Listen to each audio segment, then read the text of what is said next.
Welcome to Leadr Podcast, the ultimate destination for medtech insights, leadership inspiration, and the latest innovation. I'm Steph Pliha, founder of Tribe Agency and your host for Leadr Podcast. Today, I'm joined by Dr. Travis Bradberry, best-selling author, dual PhD, LinkedIn top voice, and the man who single-handedly, his work changed how we lead, including myself. I can't wait to get into this. Let's dive in. OMG. This is a Leadr podcast first. This is literally could have offended some of the stalking laws or anti-stalking laws outside, but I've been trolling and following Dr. Travis Bradberry for probably 20 years, starting back to my corporate career at Intuitive. I had my sales team read one of his books, and also it made a massive impact on me. And so, Dr. Bradberry, I know I've been asking you multiple times. You finally succumbed to the pressure, and here we are today. So welcome to Leadr Podcast. Yeah, thanks for having me. Persistence pays off. Right? I know. And I did it in an emotionally intelligent way. So, maybe that's effective. Yeah, you did. You didn't strong arm me at all. Right. Okay. Well, truly, all flattery aside, I really do believe in what you do for others, and it made a significant impact on me.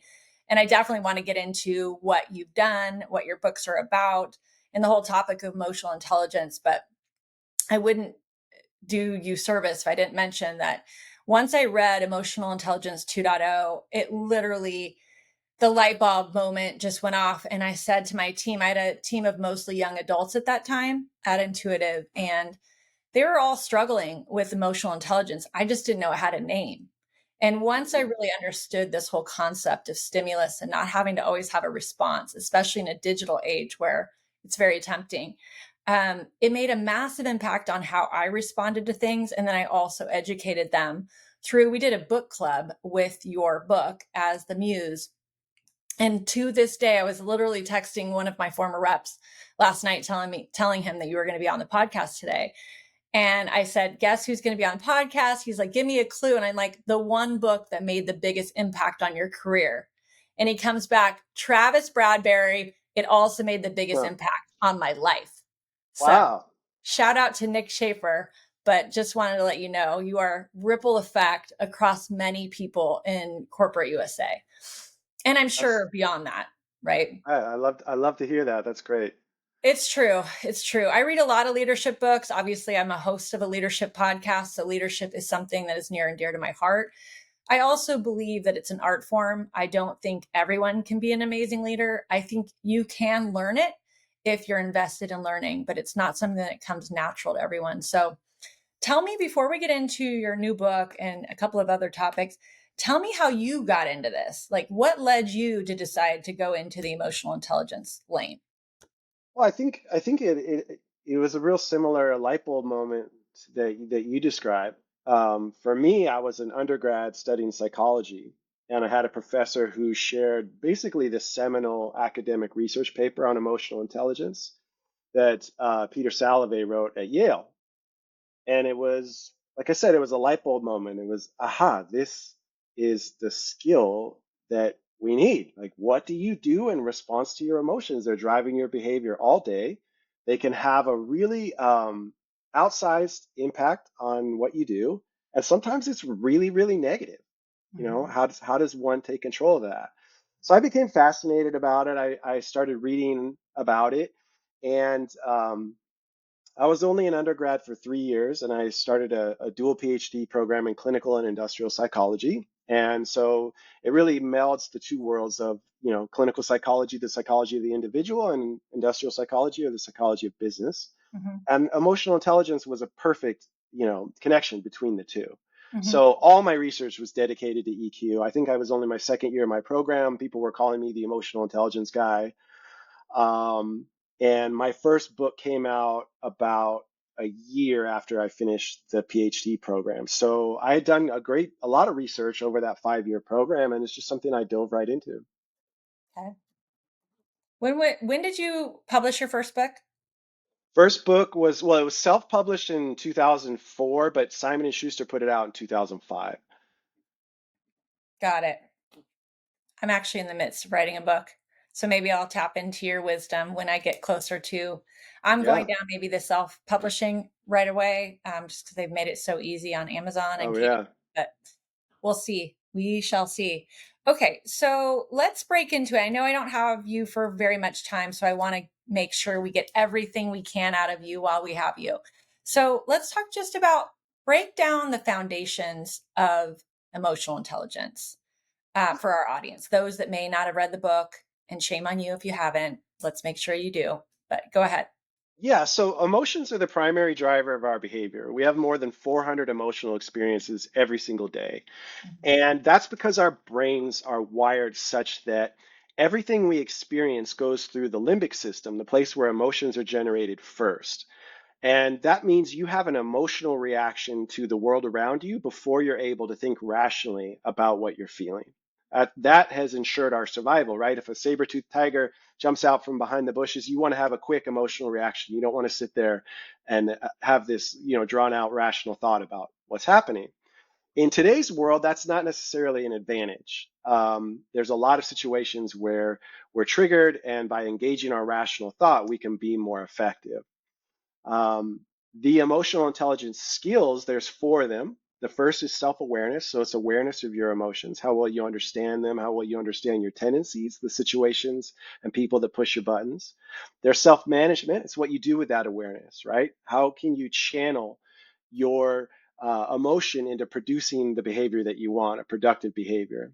Then on the social side of things, you have social awareness, which is how well you're able to understand not just the emotions of other people, but what their experience is like, how the world looks through their eyes. And finally, relationship management, which basically is using those first three skills in concert. It's reading and responding to your own emotions and reading and responding to the emotions of other people as you're interacting with them. That dictates the quality of your relationships. I was driving my kid to school this morning. And I was thinking about this podcast like a giddy school child. I don't know why I get so excited, but I literally think emotional intelligence honestly changed the trajectory of my life, both Yeah. personally and professionally. I think once you learn that skill and you realize how powerful it is and how empowered you can be by having that skill set and Yeah. understanding and recognizing stimulus and triggers, and that you don't always have to respond, and giving that space is so significant. But I was thinking about why I think it made such a big difference in my life. I was raised in a household of all girls. I'm the youngest of four very theatrical women, including No, my mom. no, Yes. Yeah, I know. It's shocking. So, emotional intelligence was not something that was a learned behavior for me. And it was like kind of a kill or be killed environment. And so when I got into college and into even my first few jobs, it was always fighting for the front seat, fighting for what you want, trying to get the only hairbrush in the kitchen or in the bathroom counter. And so I just feel like I was always kind of in this fight or flight environment. And I also a very competitive sales driven type person. So it was like competition slash, get the last word in an environment. And I think as I started to get into leadership and now I'm leading people, that's not going to work. Right. And so I started reading Servant Leadership, which also had a huge impact on me. 1 Minute Manager also had a massive impact on me. Then I stumbled on, I don't remember who even told me about emotional intelligence. I think I read it actually before Intuitive, I think, hired your company to come in and train through the management development program. At that point, I felt like I knew it inside and out. And when I read it, it had such an impact to me. The one thing that it was like one page where they show the brain and they show stimulus coming to the brain. And that, what simply put is emotional intelligence outside of those four pillars that you just defined, is really allowing space between hmm stimulus and response. So everyone has stimulus coming at them all day long, right? yes, And you have a choice. You can allow space, which means time. There, there it exact. is. That's it. That's the It's brain. it's So, yeah, it's it, in the new book too. It's an important image. yeah, I mean, so I'm a science-minded person, and I thought about physiology, and you know, it's that fight or flight feeling, and you feel like you need to have an immediate response. Now, if someone's got a gun to your head, that's a normal response to fight, right? But if someone sent you a triggering email or someone that does tend to trigger you, and you're always combative or always going back and forth, it's not productive in both personal and professional lives. So I have found that it's perfectly okay to set boundaries with your time and your reaction and allow for that space to where you can remove the emotion and just have a practical response. Well, and triggers are really important. I actually spent a lot of time in the new book on triggers Mm-hmm. because triggers generate an outsized emotional response. They are the moments where your emotions are really leading to irrational thinking, Mm-hmm. trying to convince you to do something that's very drastic and not necessarily productive. So Right. yeah, understanding your triggers is essential. It's the only way to have a high EQ. Right. Yeah, and I've even talked about, if you were to run a company and you're a CEO, the skill that trumps IQ, because obviously IQ is genetic and we can utilize it or not, but it's really a finite set number that you get from your parents or from your genes. But EQ can be built and mastered and really managed. And so I think not enough people prioritize emotional intelligence. I actually think it's the secret weapon for business specifically, and even for relationships. I said this morning to my husband. Not everything that could be said should be said. Yeah, yeah, and the trouble with IQ is if you have an IQ, let's say then that's much higher than everyone you're Mhm. competing with, that's going Mhm. to give you an advantage. But the world doesn't work that way. You're not competing against people with much lower IQs than you. You're in a profession where everyone has a similar IQ. Yep. If you're a doctor, doctors have one of the narrowest ranges of IQ of any profession. It's hard to become a doctor. You have to have a high IQ to get in. And that's true of many professions. So, Mhm. what is the differentiating factor that sets people apart? It's emotional intelligence. Yep. And that's a skill that a lot of people don't possess. A lot of people are not taught it growing up. Very few of us grew up in a home environment that was this wonderful demonstration of emotional intelligence. Mhm. So then in adulthood, the question is, what do you do about it? Mhm. How do you make the skill work for you? And it's I'm going to keep saying the same thing over and over again, but I believe it so heavily that once you understand it and you look through the book and you identify yourself in that, and you learn the skills to, oh, I'm being triggered right now, or oh, I have a stimulus coming in that is evoking a response internally. You immediately go to your skill of allowing space. And actually would extend it and say space and grace. Give Mhm. people grace and space, and don't just fire off. Someone told me a long time ago at Intuitive, never match emotion with emotion. And it's kind of a poor man's version of emotional intelligence, right? So I find that once you've really honed in on this skill, which I would highly recommend writing or reading Dr. Bradberry's book, and he's got a new one coming out that we're going to talk about. But read the book. It's an easy read. I think it took me a week to read. Makes a ton of sense. It's written in a format where anyone can understand it. And once you start putting it into practice, or let's say you're a sales leader and you have a sales team and you have one or two people on your team that have no emotional intelligence, fire off crazy emails and fire off crazy texts to both clients and internal employees. Everyone has one. I had one too. um, get them to run this book club for your team. And by doing so, they will also be reading it themselves and leading others. And when you're teaching others, you're learning probably more than the person listening. So that's something I did. And like I said, I talked to a couple people that ran that book club with me, and I was excited to have you on today. So let's skip ahead to the new emotional intelligence. I want to know what's different in that versus the old one. Yeah. So my biggest book was published in 2009. Mm-hmm. And that book was written with a format that really works. It was very popular, but it's been 16 years, Mm-hmm. right? It's outdated. You know, the information in that book is not necessarily current. So the new emotional intelligence has the same small format. It has it has 60 strategies that are paired to the four emotional intelligence skills, just like the original book, but it's all new strategies that are geared to today's environment. You know, things have changed a lot since 2009. Hmm. And the thing I'm really excited about is it has a new emotional intelligence test. So I haven't written an emotional intelligence test for more than 20 years. When you're the author of a really popular test, you're not really allowed to change it because you have a Yeah. lot of people that use it. And if Right. you change items or you change structure, then you lose a lot of your customers. But I no longer own that test. I sold my business. I sold the test, and I can do whatever I want now. So, I built a better mousetrap. Okay. I made a emotional intelligence self-assessment that is very hard to fake good. So when you're taking it, it's really hard to try to fool yourself. You get a very accurate score profile, and there's a like my other book, so there's a passcode in the back of the book, right? Hmm. And you go online, that passcode gives you access to the test, but in your test results, it actually shows which of the strategies from the book will increase your EQ the most based on your score profile. And that's really important, right? 60 strategies is a lot. It's very daunting. The book's 350 pages long, even though it's small. Um, so people need to know where to begin. And that's Yeah. really, really important to have that tailored approach. Hmm. Okay. So there's a new assessment. What else? Are you still going Well, through the same content, or is it more of a refreshed version 16 years later? Well, it's all new content. I mean, there's some things like that brain image that Mhm. are they're true. Oldies but goodies. Yeah, I'm not I gonna mean, the fact that I just called that out as yeah, the I'm not most going astounding. to Yeah.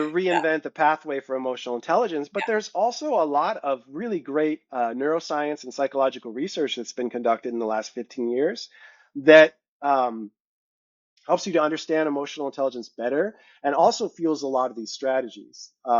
So you're getting the latest research, the latest thinking on how to apply EQ. But the other thing you're getting is you're getting strategies that are geared towards modern living, right? I mean, the way we communicate now is vastly different than it was 16 years ago. So it's important that people have strategies that are geared towards virtual communication, online communication, Yeah. in addition to the face to face stuff. Yeah, I agree with you entirely. I feel like there's a lot of people, even in the headlines, that could use an EQ coach and probably be much better received. It's hard sometimes when you see people that are really talented and really smart, but they have no EQ and it gets in their way.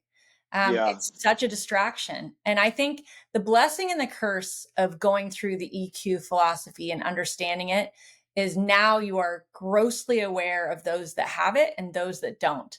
And yeah, so yeah. that's my next question for you is, let's say you're working with someone or you maybe even have a family member that you see fire off nasty grams, emails, emotional outbursts, without taking time, without allowing a boundary, without giving grace. I mean, take as much time as you need. If it's 24 hours, 7 days, whatever it takes to remove the emotional response and have a pragmatic response is the whole goal of EQ. So, what do we do with these people, whether they're leading a company, they're maybe on our sales team, or they're within our family or friends? How do we lead them to EQ without insulting them? Well, it's interesting that you bring that up because that's one of the biggest shortcomings of my previous book. It's Mhm. something that people always ask me for. They say, I wish you would give us strategies for how to deal with low EQ people, difficult people, people we're stuck with. I work with them or it's a family member and they're hard to deal with. And Mhm. that's something I focus a lot on in the new book. Okay. And so certainly it's about your own thought process and how you're reading and responding to what you're feeling, right? How they trigger you.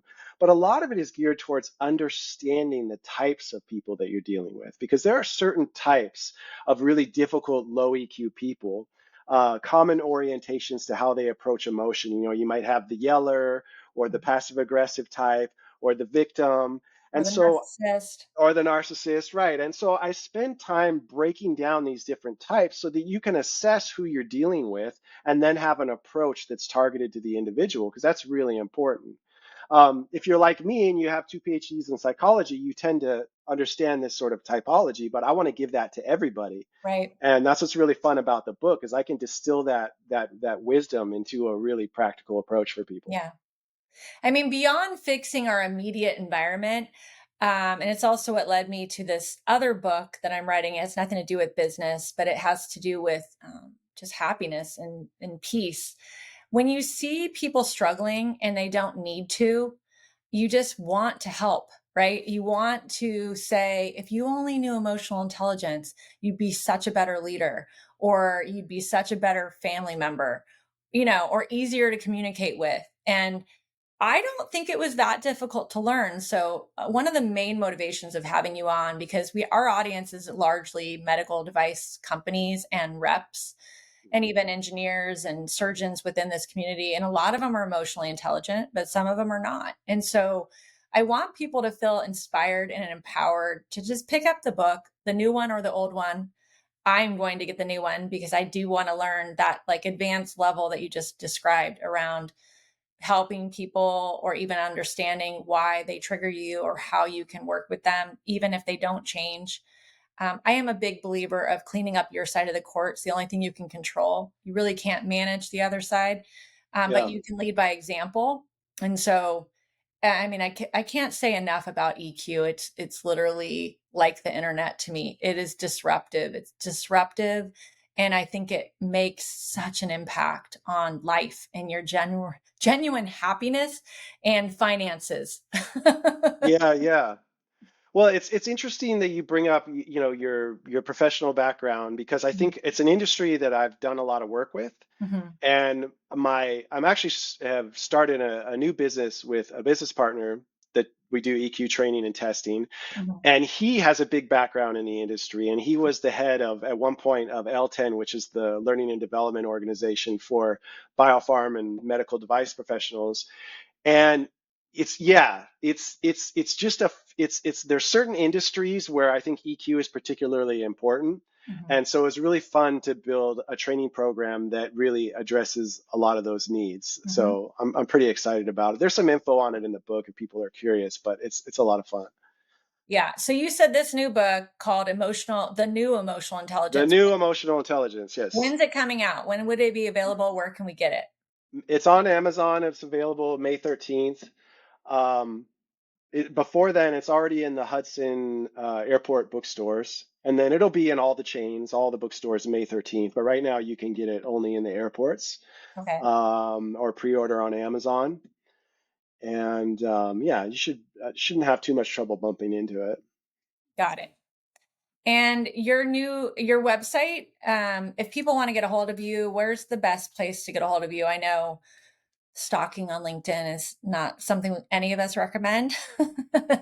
It kind of works, honestly. It's funny. I get a fair number of messages on LinkedIn every day, and I try to get through them all. So, you You've know, always pe responded to mine. Every single one. yeah, yeah. Always responded. Yeah. It's not like it's a manageable amount, and I appreciate that people take the time to reach out to me. So yeah, you can follow me on LinkedIn, connect with me there. The company I've started is called LeadX. Leadx.org is the website, LEADX.org. And that has some information on the emotional intelligence training program, and you can book keynotes through them and things like that too. So you do keynotes, and it sounds like you have that program. So does the program travel with you, you and your partner? Do you guys go around to different places and facilitate, or do you have facilitators? We have facilitators. We also certify people to deliver the program in their own organization. So if you're a L&D professional or a sales leader and you want to deliver the training program, you can come to our certification and learn the program. Yeah, Kevin and I stick to the keynoting. Um, and yeah, for me, I sold my business in 2019, and I was kind of retired for a few years, and I just really missed contributing to this field. So it's been a Yeah. lot of fun to start again from square one and try to build something that's better than what I did before. I mean, Mhm. I'm older and I'm wiser. I was in my 20s when I started this stuff. So Yeah. I think I have some knowledge and some wisdom that I've gained over the years to share. Listen, I know we're coming up on time, and I want to ask you the infamous three speed round questions that I ask all Leader podcast guests. So let's just fire off on those. I'll ask them, and you don't have to answer them in any particular order. So I want to know what a superpower of yours is, which I could kind of guess what it might be, but maybe I'll be surprised. A book that's made an impact on you that we would hopefully have impact our listeners, and then a mentor that's also made an impact on you, someone that you can give a pay it forward to. Yeah, so my superpower is I am incredibly driven. I have been, I was one of these kids that was an entrepreneur, and I was cutting the whole neighborhood's grass and cleaning their driveways, and just always been very driven. I've been told now the way people say is that I'm a manifester, because I certainly do like to have a goal and figure out how to make it happen. Um, the book that had the biggest impact on me was On Writing by Stephen King. So it's his memoir on the craft of writing. Mm, um, Self-improvement authors aren't typically the strongest writers. You can get away with a lot if you're teaching people good information. I mean, you don't have to be your prose doesn't have to be eloquent. mhm. So that book really challenged me to do better, and I learned a lot about writing by reading that book. Um, and then mentor. I mean, I owe a lot to my original business partner, who Jean Greaves, who I co-authored books with, and she was a professor of mine. So I was in grad school, and I convinced her to let me have an internship at her consulting business. And working with her for a year, I learned that being a consultant isn't everything that it's cracked up to be. Back then it was $2,000 a day consulting rate. It was a really high rate, but Mhm. she showed me how that for that one day you're actually working 6 days, and Yeah. it's there are a lot of flaws to it. And I said, well, why don't we build our own business then? Mhm. Let's do our own products, our own training program, and other consultants can use it. And then we're not just consulting, we're entrepreneurs. And we went into business together. So she was a really nice mentor in those early days, and we had a lot of good years working together. Awesome. Well, listen, I don't know how to say thank you enough by having you on. I know we're not that far from each other. You're in San Diego. I'm in Newport Beach. Oh yeah. Maybe our paths will cross at some point, but truly appreciate the time and really keep writing those books. I don't think you plan on stopping, but I'm curious to see what's on the horizon. Didn't tell you I was going to ask you this, but I am curious. Like what's beyond EQ? Is there something else in the psychiatry spell book that we want to bring forward that people may or may not be utilizing right now that we should? I'll be honest with you. Dan Goleman's first emotional intelligence book came out in 1995. Hmm. He was on Oprah twice. He was on the cover of Time magazine. It was a big deal. Hmm. And so when I started this about 25 years ago, the question was, well, what's next? What's next? What's next? And nothing has come along. I mean, there's not that there aren't big self-improvement movements like Hmm. habits with, atomic habits and things like that. But in terms of a construct of how all our brains are wired, Hmm. and around emotions, emotional intelligence is it. It's I just a agree. matter of how to address it in a modern, relevant way. And that's why I wrote the new emotional intelligence. It's like, well, Mhm. let's take this concept and think about it in a new way. Yeah. Yeah. And for listeners that may or may not be vibing what we're putting down here, I would say it's not woo woo. There's nothing new age about it. It's all physiology of your brain and how we respond. And it's, if you're a scientific based person like myself and like Dr. Bradberry, it makes perfect sense. You're essentially turning off your fight or flight response intentionally, and you're building that muscle of, oh, just because someone's coming at me with a nasty gram or someone's even cutting me off in my car or whatever the stimulus might be, someone sent you a zinger text, you don't have to give it time. You don't even have to give it air. You can Yeah, let it go, right? yeah, and there's a lot of outcome research in the book on things like job performance, and Mhm. but there's also some really interesting studies they've done where they're having people practice emotional intelligence techniques, and then they're doing blood work after, and their cortisol levels, the stress hormone, are going down. And so it's very not hokey. It's very, very practical. And for me, that's an important focus since day one, is to provide people information, very practical, very useful, real world results. This is not tree hugging or Right. anything like that. I completely agree with you. So hopefully we've inspired a few people. I would say any CEO running a company, big or small, absolutely needs to know how to manage their EQ. I think a sign of strength is um, being even keeled in all environments. And even though you're on fire on the inside, even keeled until you have a response. And I Yeah. think people who respond in fear or anger, it shows weakness. And people read that and lose respect. And so I think minimum anyone in a leadership position should keep cool, calm, and collected and really reevaluate. Doesn't mean you call people out, but maybe you're doing it in private versus public, and also maybe with less emotion in it and really just talking about the facts, not the people. So again, I've just learned so much. I thank you so much for your time, and I'm looking forward to getting this out. Yeah, thanks for having me. Of course. Hopefully we'll be in touch. I'm not going to stop stalking you on LinkedIn. Sounds good. Thanks.